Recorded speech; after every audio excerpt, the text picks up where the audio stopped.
Hi, second graders. This is Mrs. Schrader Shook, and I'm here to explain this week's math activity.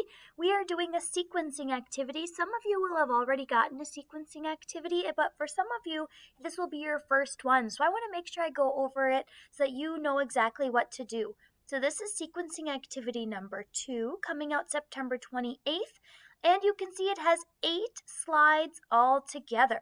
So I'm going to go in, I'm going to add my response, select my name, and remember, sequencing means putting things in order.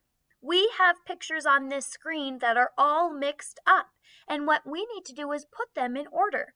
So I need to switch from my pen tool to my grab tool, and now I can move around all of these grape images. So what's happening in these pictures?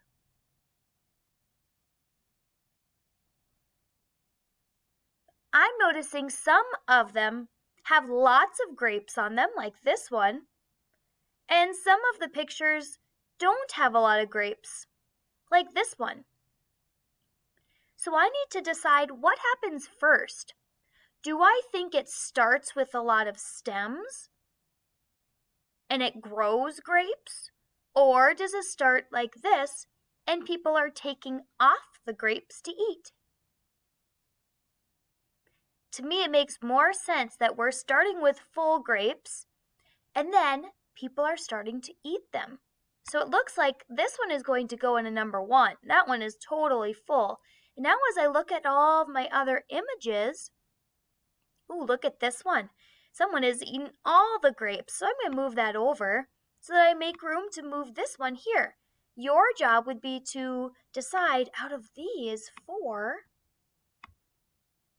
which one would come second?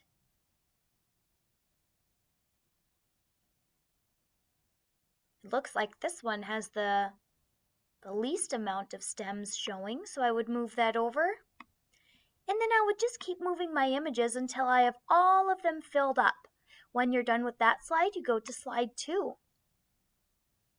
This is someone shopping at the grocery store. You have to decide, do you shop at the grocery store starting with a full cart or an empty cart? And then you would go from there. Slide 3. A sand castle is getting built. Slide 4. Ooh, this one is a gumball machine. Do you think the gumball machine would start empty or full?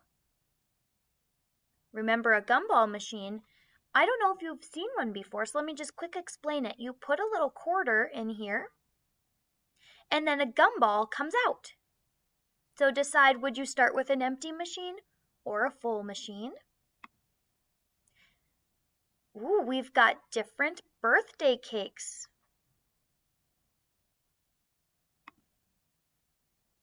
Decorating a gingerbread person. A train going through a tunnel. And setting up a kite.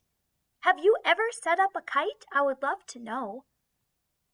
I set up a kite before, but it wasn't windy enough, so it didn't work that well, but it was still fun. All right, those are your 8 slides.